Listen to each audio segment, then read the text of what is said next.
Playoff basketball. It is that time of the year, and the girls are starting off this week and today all of the first playoff games, and it'll be the boys' turn next week, and you can hear all of your favorite teams and get all your coverage on doubletsportsnetwork.com. We'll start with the Mustang Fan Zone, and we're talking boys basketball with head coach Lee Scott. Coach, it's my first time to sit down with you. Of course, you've been here with Randy all year, but thanks for joining us again. And boy, we bring you in on quite a hot streak here towards the end of the season.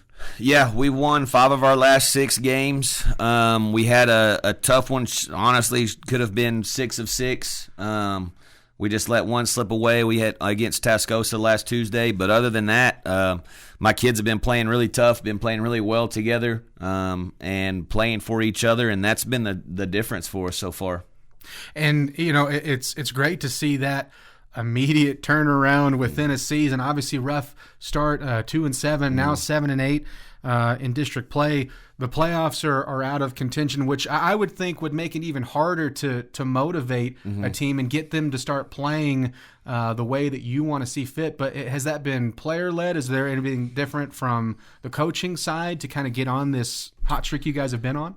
I think it's just that the players have, seen what what they can do, and that they've just been building off of that. I think we've kept the same philosophy. We've kept the same, practice-wise and all that stuff. It's just been like, hey, we can go out there and win games. We can do it, and they've noticed that playing together and growing as a team. We're a completely different team than our first district game back in December, and that's what kind of stinks about having such a big district. We win our last 5 out of 6 games. If most districts, that's putting you in the playoffs, but since we have such a big district that, we're kind of not out of it, but we're at the very bottom and having to fight our way back. And with 3 games left, we were still in the fight, but losing that one to Tascosa. But it's just kind of. Didn't have to motivate them too much for Friday's game because it was Monterey. Yeah. And then our motivation for tomorrow is be the only team that beat Amarillo High in district. And so hopefully we come out ready to go. And in that game you just mentioned, you beat Monterey 76-64. Obviously, there's a rivalry in there. You also add in that it's senior night, so you're going to have some extra emotions. And you were led by some of your seniors. And when you look year one with Coronado, as the head man there, you look at this senior class. What have they meant to you as you're trying to set the culture and pillars and everything that coaches talk about for a program? What has this senior group meant to you? Well, I think they've set the standards. They've come in and we were off to a rough start, but then they came in and fixed it and got in a groove and started winning games. And so to me, they set the standard of what it takes to be in our program.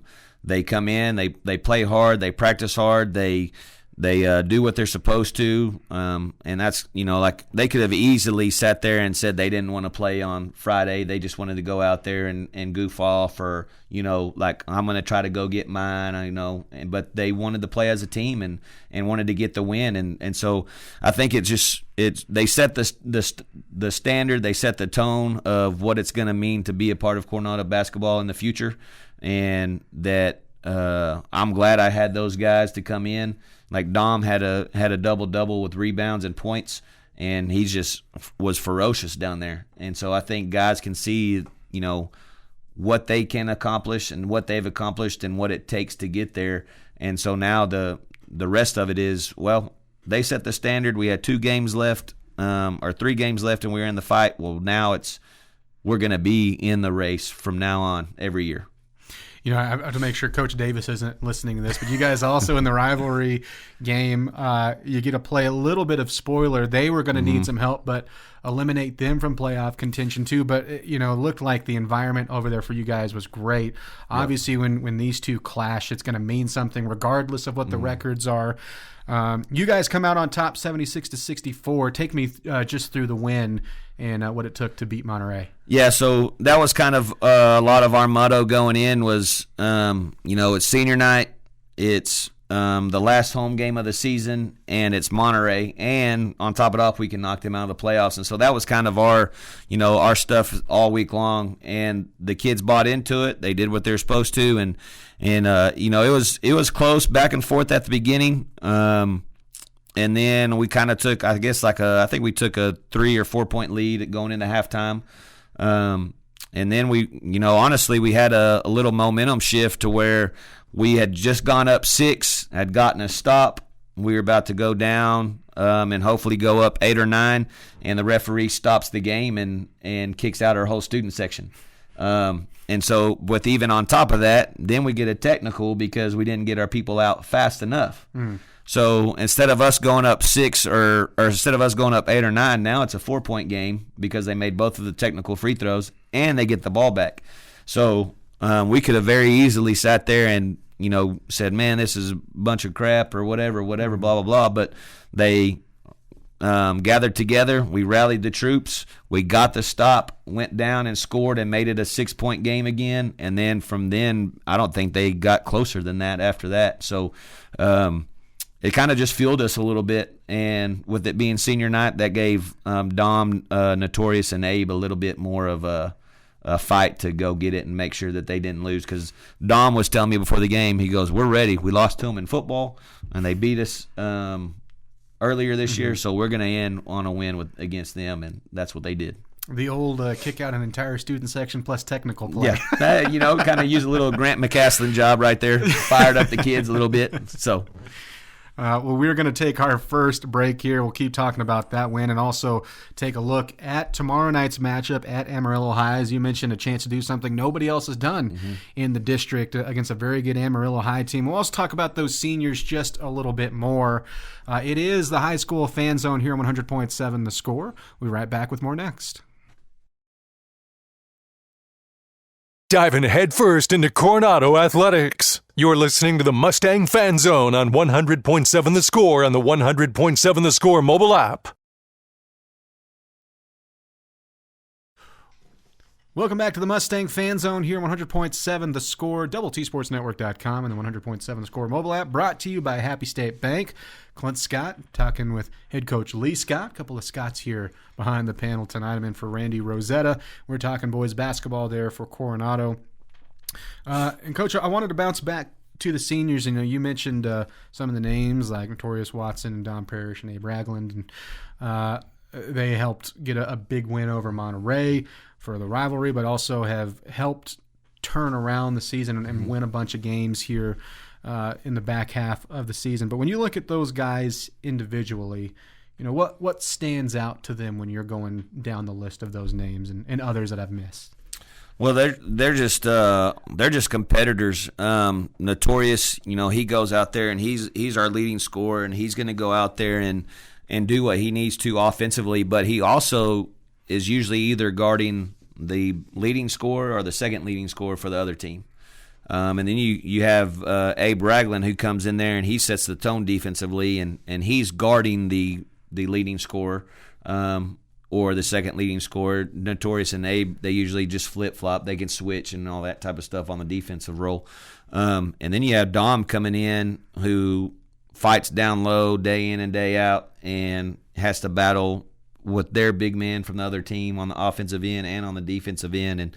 And so those three have just, taken on their roles and what they needed to do, and they have led by example, going out there and playing hard. And that's really what has turned us around, is how hard those three have played, along with everybody else. I'm not just saying that it was just those three. It's been everybody that has gone out on the court that has played hard. But those three seniors, I think they kind of realized, like, one, we can be pretty good, and two, like, man, our season's almost up. Like, we still have a chance, and so let's go. Let's get after it. And that's what they've done the last 6 games, even though we lost that close one to Tascosa. But they just came in and did their job and like just basically dominated these last 6 games, and have, with their just toughness and fight and grit, to not lose. Yeah, it's funny for Raglan. Basketball is not the only sport that you say sets the tone defensively. Right.